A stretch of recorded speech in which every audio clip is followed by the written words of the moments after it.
आपला चैनल पे आपका स्वागत है। आज हम आपको मिलाने जा रहे हैं डॉक्टर आशीष सक्सेना जी के साथ, जो पिछले लंबे समय से अपनी सेवाएं डायबिटीज़ में, कार्डियक में और लोगों को एक नई ज़िंदगी दे रहे हैं। डॉक्टर साहब, स्वागत है आपका हमारे स्पेशल शो में। बहुत बहुत धन्यवाद इस माध्यम के लिए जो आप कर रहे हैं, और ये बहुत अच्छा काम कर रहे हैं, मैं ये कहूँगा।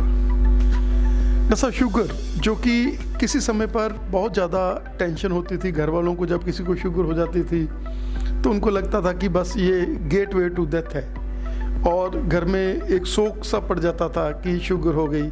उसके बाद ध्यान रखना, सभी ने कहना कि नहीं इसको तो शुगर है बेचारे को, मतलब बेचारा शब्द घर में यूज़ होता था। लेकिन आजकल शुगर इतनी ज़्यादा बढ़ चुकी है कि बेचारा तो हर बंदा ही हो रहा है। क्या कहना चाहेंगे कि उस समय पर, आज से 30 साल पहले और आज, ये अलग अलग क्राइटेरिया हो गए हैं? मैं एक चीज़ शेयर करना चाहूँगा। अभी पिछले साल ही मैंने एक स्टडी करी थी पूरे अक्रॉस इंडिया में। बड़े चौंकाने वाले रिज़ल्ट आए हैं। हमने करीब 15 अलग अलग हॉस्पिटल लिए थे। कुछ चेन्नई से थे, कुछ हैदराबाद से थे, कुछ दिल्ली से थे, कुछ लखनऊ से थे, यूपी से थे, पूरे इंडिया का रिप्रेजेंटेशन, एंड सारे टॉप एंडोक्रिनोलॉजिस्ट, कार्डियोलॉजिस्ट से। और जब हमने उस डाटा को स्टडी किया, ये डाटा मेरा अमेरिकन डायबिटिक एसोसिएशन में पब्लिश हुआ है, जिसमें मौका मिला था कि हम जाके वहाँ पे प्लेटफॉर्म प्रेजेंटेशन पे उनको बता सकें। यूके डायबिटीज़ में भी हमारा डाटा प्रेजेंट हुआ, अमेरिकन कॉलेज ऑफ फिजिशियंस में प्रेजेंट हुआ, RSSDI जो हमारी इंडिया की सोसाइटी है, research society for study of diabetes, उसमें पब्लिश हुआ।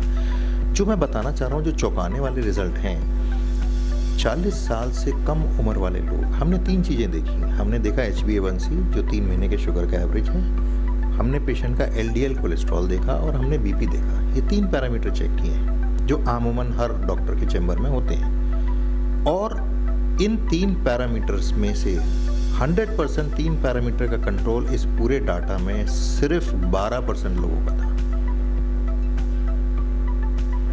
और उसमें से अगर हम देखें, जो 40 साल से कम हैं हमारे यंगस्टर्स जिसे कहेंगे या यूथ कहेंगे, वो सिर्फ 3% कंट्रोल में थे, जिनके तीनों पैरामीटर्स। तो आप ये सोचिए कि आने वाले साल में जो 30 साल का है, जो 40 साल का है, जब वो 50 का होगा, 60 का होगा, 80 का होगा, तो वो कितने बर्डन के साथ चलेगा। उसके हार्ट में क्या प्रॉब्लम्स आएंगी, उसके किडनी पे क्या इफेक्ट होगा, उसके लिवर पे क्या इफेक्ट होगा। तो ये चौंकाने वाले रिजल्ट हैं।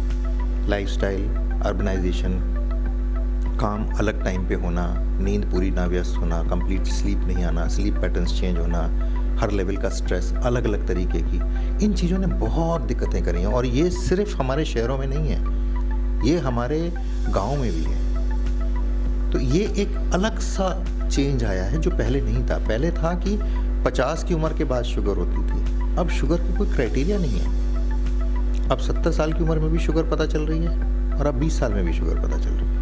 तो ये चीज़ है जिसकी लोगों को ज्ञान कम है। और जो आपने कहा ना कि शुगर हो गई तो ये अंत है, नहीं, मैं कहूँगा कि शुगर हो गई तो ये शुरुआत है कि आप एक अच्छी ज़िंदगी जी सकते हैं। क्यों? क्योंकि आप डॉक्टर के पास जाएंगे, आप टेस्ट कराएंगे, जो कमियां होंगी वो ठीक होंगी, और उसके साथ आप आगे बढ़ पाएंगे। आप एक्सरसाइज करेंगे, आप योगा करेंगे, आप जिम जाएंगे, आप हेल्दी लाइफस्टाइल लेंगे, हेल्दी खाना खाएंगे, तो एक पॉजिटिवनेस आएगा। जो चीज़ आप इग्नोर कर रहे थे, आप उस चीज़ को इग्नोर नहीं करेंगे। डॉक्टर साहब, आपके लिए ये बात मशहूर है कि जब हम आशीष सक्सेना जी से मिलते हैं, जो भी प्री डायबिटिक पेशेंट हैं, रिवर्सल ऑफ शुगर जो कि बहुत ही डिफ़िकल्ट थी, और जो आशीष सक्सेना के आज लंबी लिस्ट है उन लोगों की जिनको आपने शुगर को रिवर्सल कर दिया।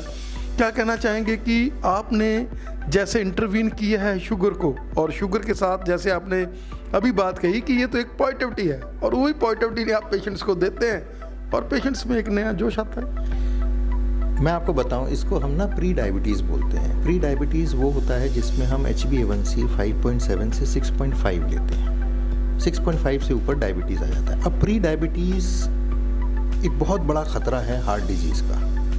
और प्री डायबिटीज़ की शुरुआत कहाँ से होती है? प्री डायबिटीज़ की शुरुआत होती है लिवर से, जिसको हम पहले फैटी लिवर कहते थे, उसको अब हम MFLD कहते हैं, मेटाबॉलिकली एसोसिएटेड लिवर डिजीज़। और डायबिटीज़ का रेमिशन पॉसिबल है। मेरे पास लगभग 1500 पेशेंट हैं जिनका मैंने फाइब्रोस्कैन करा है।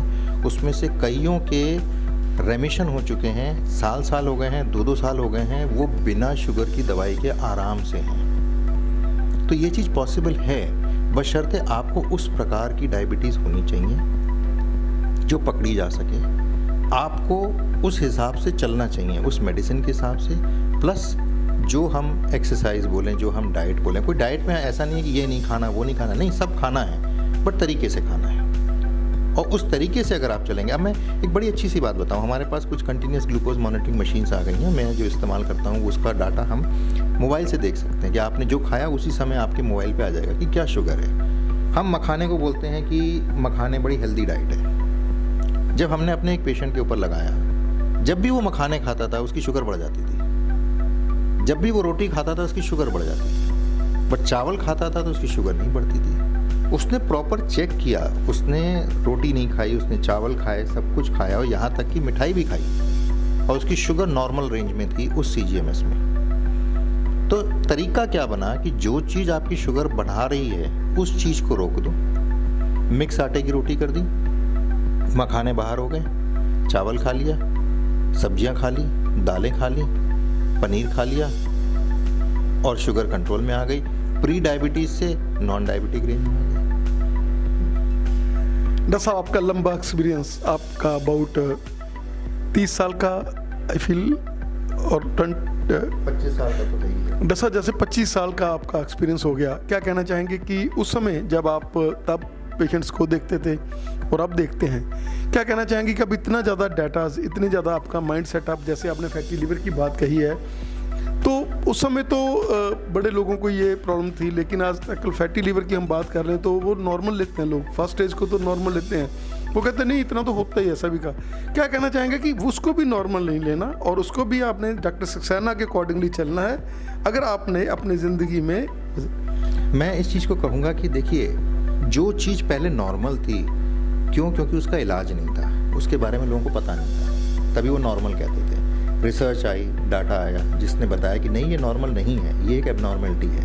पहले जो दवाइयाँ आती थी, आज के ज़माने में, आज के युग में बहुत सी अच्छी दवाइयाँ आ गई हैं, बहुत सी लेटेस्ट दवाइयाँ आ गई हैं, बहुत सी टेक्नोलॉजी बेस्ड दवाई आ गई है, बहुत सी दवाई ऐसी आ गई है जो फैटी लिवर को भी ठीक करती है, शुगर भी ठीक करती है, प्री डायबिटीज़ को भी ठीक करती है। बहुत सी दवाई ऐसी हैं जो हार्ट की प्रॉब्लम्स को भी कंट्रोल में रखती हैं, बहुत सी दवाइयाँ ऐसी हैं जो ओवरऑल किडनी के सिस्टम को भी ठीक रखती है। तो वो मॉडर्न दवाइयाँ जब आई हैं और उनका जब हम कॉम्बिनेशन इस्तेमाल करते हैं, तब पेशेंट को जो बेनिफिट होता है ना, उसके ज़िंदगी में जो चाव आता है, उसकी ज़िंदगी में जो खुशियाँ आती हैं, आप इमेजिन नहीं कर सकते। डायबिटीज़ का मरीज़ सबसे पहले तो बेचारा डिप्रेशन में होता है, यार मुझे हो गया, मैं लाइफ में कहीं और से अलग से हूँ, मैं ये नहीं खा सकता। अरे आप सब खा सकते हो, पर तरीका है, आप स्प्रिंग रोल ना खाओ ना, आप उसकी जगह आप डोसा ना खा के इडली खा लो, आप छोले भटूरे ना खा के छोले कुलचे खा लो, थोड़ा मॉडिफाई तो करना है। दाल मखनी ना खा के दाल खा लो, शाही पनीर ना खा के मटर पनीर खा लो, तो एंजॉय तो पूरा करो। बट जो चीज़ है, अब पुलाव ना खाओ, उसमें ऑयल ज़्यादा है, बॉइल्ड राइस ले लो। ये कुछ तरीके हैं, हमने मॉडिफाई करना है अपने आप को, आप पूरी लाइफ एंजॉय करिए। डॉक्टर साहब, क्या कहना चाहेंगे कि नॉन इन्वेसिव कार्डियोलॉजी, और उसमें आपने बिल्कुल जैसा नाम है वैसे ही आपने, जो पेशेंट्स एक बार जुड़ जाते हैं, अभी 20-20 साल हो गए पेशेंट्स को जुड़े हुए, और वो उनका हार्ट भी हेल्दी है और एंजॉय भी कर रहे हैं। क्या कहना चाहेंगे कि NRIs जिनका बहुत लंबा डाटा आपके साथ है, जो ऑनलाइन आपके साथ अटैच हैं, क्या कहना चाहेंगे कि जो भी पेशेंट अभी शुगर के साथ लड़ रहा है, डर रहा है, उससे उसको डरने की ज़रूरत नहीं, एक बार आकर कंसल्ट कर ले? मैं ये कहूँगा, जो नॉन इन्वेसिव कार्डियोलॉजी है, ये इस युग के लिए एक बड़ा बेनिफिशियल टूल है। पेशेंट को चेस्ट पेन हुआ है, पेशेंट का TMT पॉजिटिव है, वो एंजियोग्राफी इन्वेसिव नहीं कराना चाहता, CT एंजियो करा लो, पता तो चल जाए 70% ब्लॉकेज है, शायद दवाई की ज़रूरत ही ना, उससे दवाई से हो जाए, स्टेंट की ज़रूरत ही ना पड़े।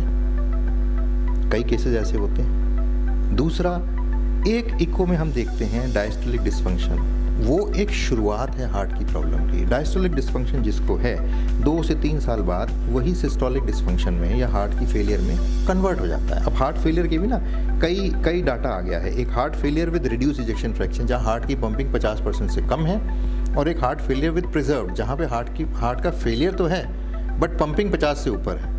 वो बंदा कहता है यार इको में तो मेरी इको में इजेक्शन फ्रैक्शन तो 60% है, फिर मैं फेलियर में कैसा हूँ? उसके लिए अलग टेस्ट हैं, उसके लिए दवाइयाँ हैं, वो रीमॉडल करती हैं, वो रीमॉडल करके हार्ट के शेप को वापस लाती हैं। ब्लड प्रेशर की दवाइयाँ हैं जो रीमॉडल करती हैं हार्ट को, उसको वापस अपने शेप में लाती हैं, प्रेशर को कम करती हैं, किडनीज को सेव करती हैं, ब्रेन को सेव करती हैं। अब कई दवाइयाँ हैं, कुछ कोलेस्ट्रॉल की दवाइयाँ होती हैं, कुछ खून पतले की हैं, दोनों मिक्स ना करें। खून पतले की दवाइयाँ इसलिए हैं कि ब्लड का क्लॉट ना बने, और कोलेस्ट्रॉल की दवाइयाँ इसलिए हैं कि कोलेस्ट्रॉल जाके नाड़ियों में जमे ना।